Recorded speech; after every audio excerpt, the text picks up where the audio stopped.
主要我每一次聽到即係有人講或者政府講話我哋嘅特首要中立呢，我真係老老實實真係拗晒頭，即係或者即係請恕我，即係政治愚昧。點會有一個政府嘅首長係要中立嘅？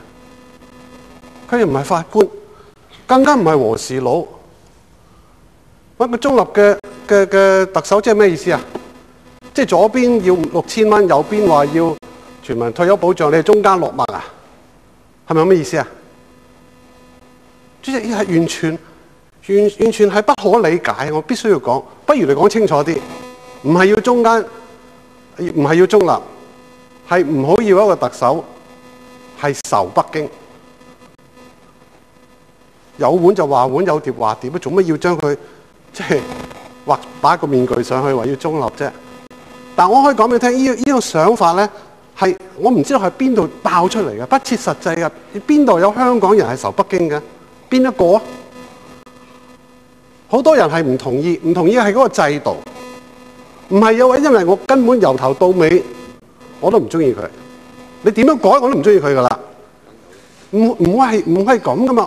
我如果依家香港有啲咁嘅人呢，都唔係大多數，唔係大多數，自然佢就唔會被選為特首嘅。咁所以你唔好走嚟同我講話要中立。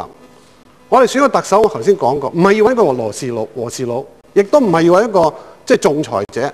我哋揾個特首係有能力嘅、有視野嘅，可以為市民做嘢嘅。無論佢做得啱或者係唔啱，一個民主制度係會自我矯正嘅，主席。就算佢做得唔啱，4年、5年之後，選民係會再決定我仲要唔要呢個人把舵。有呢個制度喺度噶嘛？咁點樣去揾一個有能力、有視野嘅人呢？係咪隨街去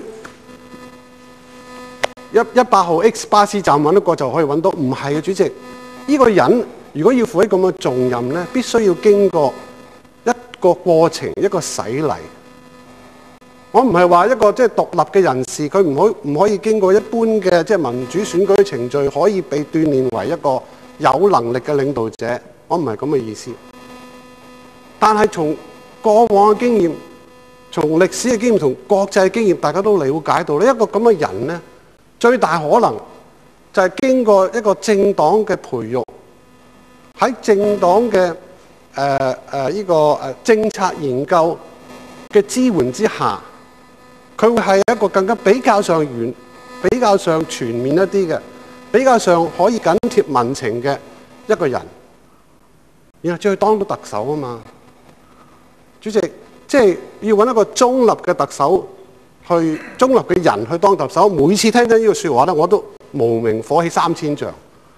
我真係唔明喺邊度爆出嚟嘅。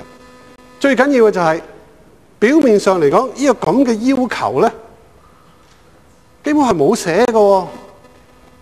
即係我哋呢個要求同阿謝偉俊議員一陣間我哋要修訂佢話，即係唔准有高過5尺4寸嘅人做超級區議員咧。你話同樣咁幽默係可以咁講啊！即係即係我覺得係非常之歧視性嘅。主席，香港唔係冇中立嘅人，不過我成日都覺得中立嘅人從政咧係注定失敗。注定失敗。我哋每個人，我哋都有我哋嘅政治取向。對於社會嘅政策、民生嘅問題，我哋係有一個取向嘅，呢個無可否認嘅。呢個取向就係話，我哋當參加個選舉嘅過程嘅時候，我哋要講得出俾你嘅選民聽，講得出俾香港市民聽，佢哋認唔認同你嗰套？如果認同你嗰套嘅時候，就會俾個機會你去實現呢一套。呢個至係真真正正管治之道、民主之道嘅，主席。唔係話你再財政預算案出嚟，全街喊打，你走去另一個極端，咁就叫做中立啊？唔係啊嘛，主席。所以咧即係我唔希望再聽到呢句説話咧，特別係因為我哋嘅局長咧，真係令到我又要即係拍台拍凳。對唔住啊，主席。有冇其他委員要發言？